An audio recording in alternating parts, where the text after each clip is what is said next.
I'll try not to keep this long. Okay. So, first of all, I'd like to ask you a little about yourself. You're very charismatic, very fun-loving, goofy person. I don't know if goofy is a word, but you're very fun-loving. It's weird. I'm weird.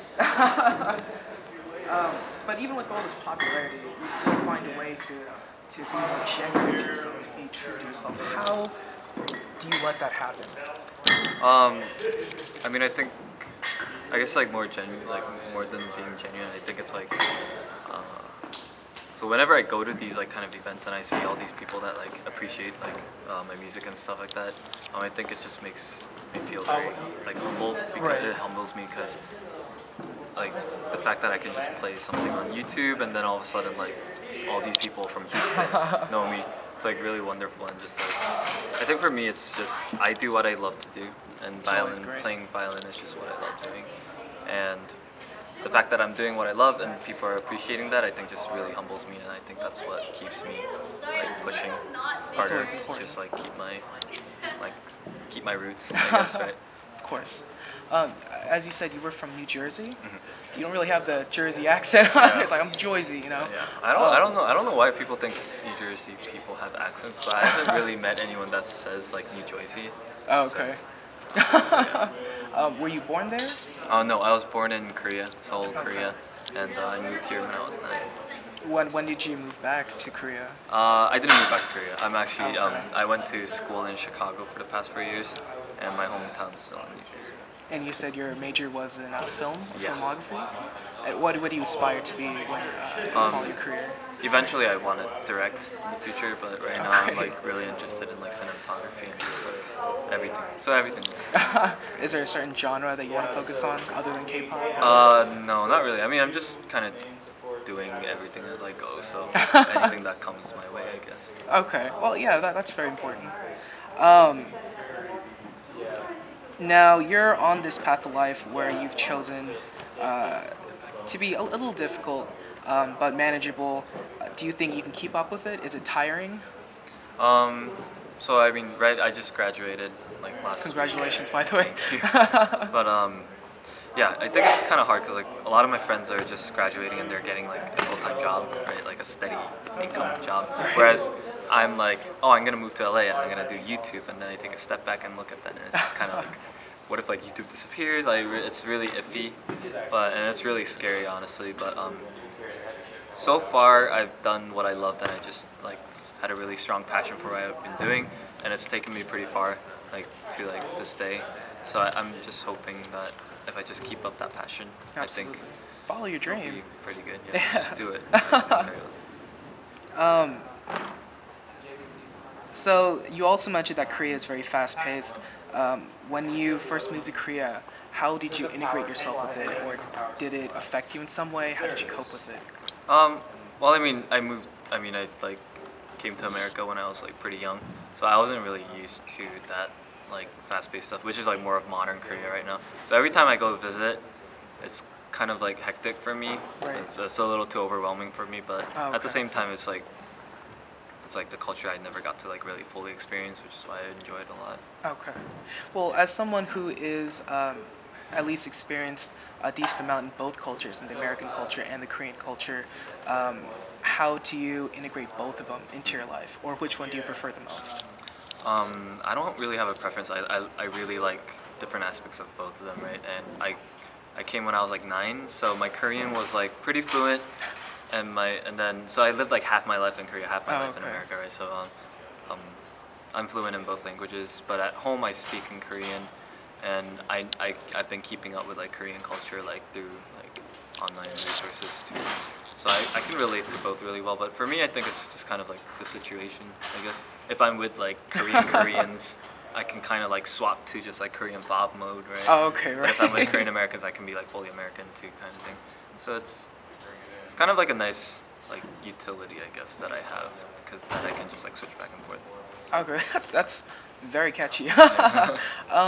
Now I know that your support group is always one of the important things in life, especially your parents as your main support group. How do they feel about this? How have they supported you through all this?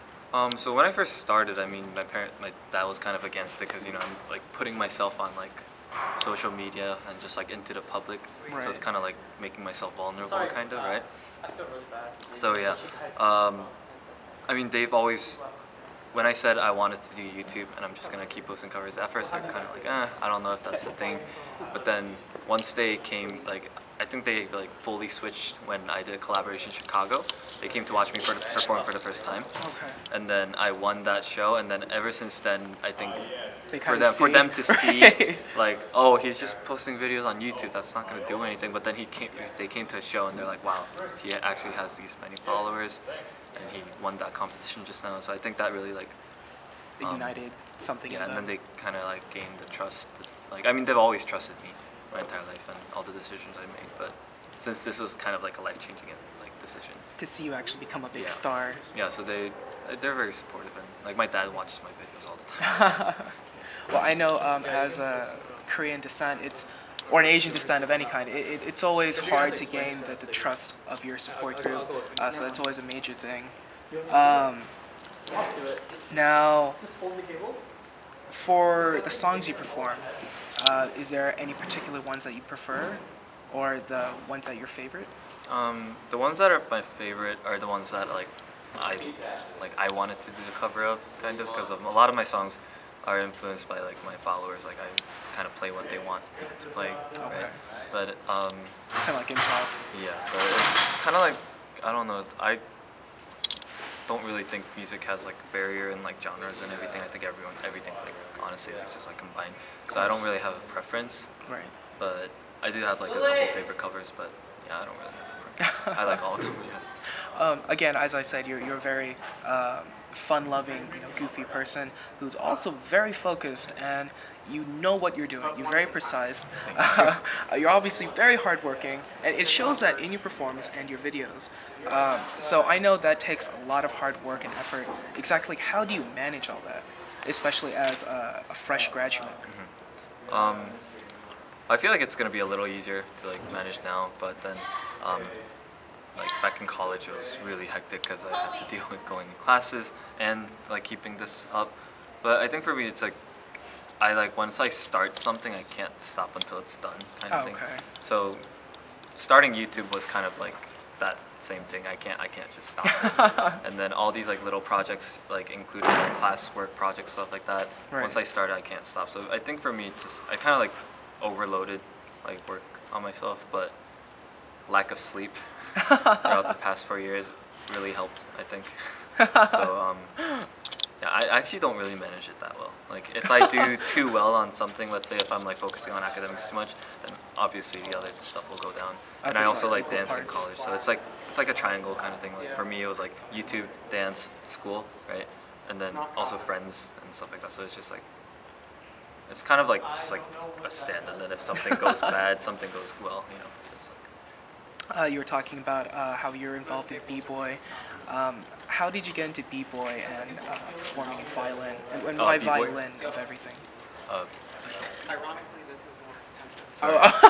I thought the b-boy was kind of like the dancing that you did. Okay, just like dancing, right? Oh, right. Just like dancing. Sorry about that. Yeah, I mean, I like b-boys break dancing. I can't really dance. But yeah, dancing I got into because in college I just joined the dance crew there, Okay. and then I just auditioned, and then I happened to get in, so I just been dancing with them for like the past 4 years. Okay. And that's how I kind of got into it, and then eventually I was like, what if I dance K-pop? And I did, and then the reaction was nice, so I just did it more. Did that kind of follow for your violin as well? Like how I started, or Well, how it influenced okay. your main performing? I mean, people just like dancing, I guess, because like violin covers can get kind of boring. Oh, If I'm just sitting there playing the violin for like an hour. But yeah, I mean, yeah, it definitely helped like bring up the energy.